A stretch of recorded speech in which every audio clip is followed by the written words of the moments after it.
Renee Box Young was going on. So I kind of want to talk about this whole Shakur Stevenson versus Edwin de los Santos fight. Huge backlash, and everybody knows why. I personally turned off the television in round 9 because, and I'm surprised I lasted that long. And we all know that the whole event was on. It was aired quite late on a weeknight, which was quite a disadvantage, I guess, just depending on your point of view. To some historians and OGs in the sport, fans of the sport, say that it's great because, in yesteryear in the sport, they did that, huge fights, mega fights on weekdays. The other side of the spectrum, a lot of fans said, it should have been on Saturday night or what have you. Whatever your stance is, and then this type of performance, Shakur Stevenson and Edwin de los Santos, that they gave. I'm talking about now. We gotta be fair here. This is my thing on this. Okay, there's a couple things and several ways to look at this. They both performed just very lackluster. People out there talking about it's the most boring fight they've ever seen in the history of boxing. I mean, that this is the most boring fight ever in the history of boxing. And there were, according to some sources out here that are thrown out there on social media, these writers or whatever, talking about this is history making, punch stats, according to CompuBox. De los Santos, he landed 40 punches, and it's the lowest for a 12-round fight ever recorded by CompuBox. Should I repeat that?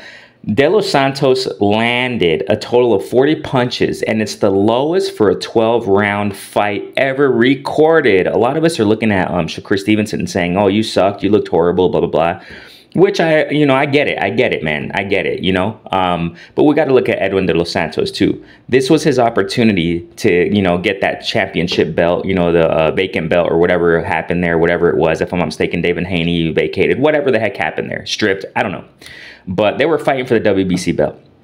Edwin de los Santos, man, and he's coming out on social media saying, or wherever the heck he's coming out saying it, that he's the best fighter, and Shakur should have done this. His new name is Shakira. Twitter saying or whatever. It's funny, yes, but look who's talking.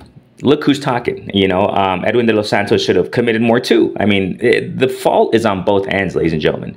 You know what I'm saying? They're both rightfully criticized. Now, must we not forget this? Something very important, you know what I'm saying?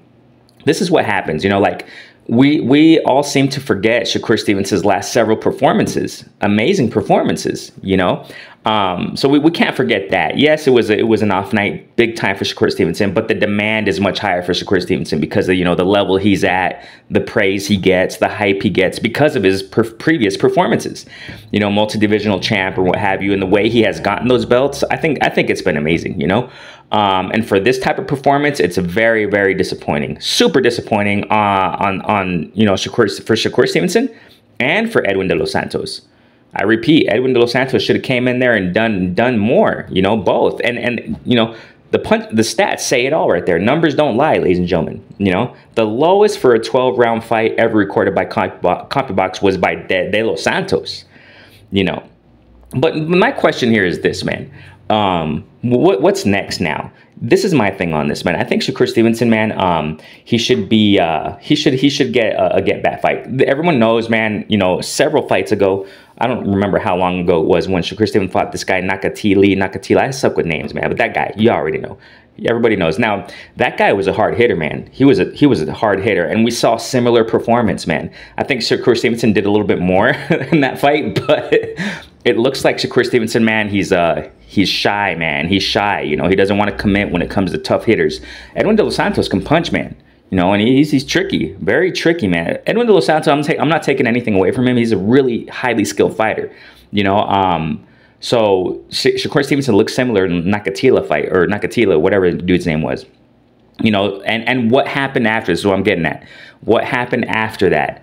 Same thing. Whole bunch of criticism, the worst fighter ever, Shakur Stevenson, you're the most boring, blah, blah, whatever they were saying about him. Same thing's happening now. And a lot of people forgot about his previous fights after, or his fights after, sorry, against the Nakatila fight, whatever. a lot of people forgot about those performances and you know, saw, and that's boxing. That's what happens. That's what happens. So Shakur Stevenson, my point in saying this is that his next fight, man, he has to show up and show out. He has to show up and show out. Now, who though? The question here is who? There has been rumors, and I just, you know, pushed a video recently on Lomachenko versus Kambosos. Apparently, it looks like that's off the table now. You know, boxing, that's how it is, man. That's why I always make it clear that it's not official. You know, so in my last video, they were talking about Lomachenko and, you know, George Kambosos possibly fighting. Looks like that's off the table. So who's next? Who is next, ladies and gentlemen, for Shakur Stevenson, so he can get that, you know, that shine back as far as, you know, him, you know, performing in that ring? Who will fight him? Devin Haney, I'm almost positive that's not going to happen. Gervonta Davis, he can go somewhere else and fight these other level fighters. You already know the story there, ladies and gentlemen. I love Gervonta Davis, but, you know, we know what's going on. Who's next? Ryan Garcia, he's busy with Duarte, and they're possibly talking about a Teofimo fight next year, early next year, whatever. So all these guys, it seems like, you know, these top, man, at 135, they're all busy. And they're all doing their own thing. Who would be the next, you know, possible feasible opponent? Maybe Lomachenko, man. Shakur Stevenson's been talking a lot about fighting Lomachenko. He wants him next. Maybe that's his fight to really shine, man. It makes sense, man. It really does. On the flip side, ladies and gentlemen, on the flip side, and we know Frank Martin, what's going on there. And it's funny because he had the audacity to talk about he's food on Twitter or wherever, you know, where he posted it. Frank Martin talking about, yeah, oh yeah, Shakur's food now. Well, look who's talking. You're the one who backed out of the fight. You know, that's another story. But what I'm trying to say is this. What should Edwin de los Santos do now? You know, he should turn around and fight Frank Martin, vice versa. Frank Martin call out Edwin de los Santos. That would be nice. Both of these guys, you know, gotta make up for this lackluster performance, horrible performance. You know, yeah, and people out there talking about also, yeah, this was a boxing clinic and this and that. Okay, yeah, but still, man, it wasn't what the fans wanted. They started booing since round 2 or something like that, man. Constant booing throughout the fight. You know, so Edwin de los Santos also, man, you know, I put it on both. You know, Edwin de los Santos should fight somebody legitimate too. You know, this is the biggest name he's ever fought in his whole career, Edwin de los Santos, you know, as far as, and also elite fighter, you know. Edwin de los Santos got skills, man. He has to come back and fight somebody legitimate too. You know what I'm saying? To make up for his last performance, man. So I don't know, man. What do you think? Who do you think these guys should fight next?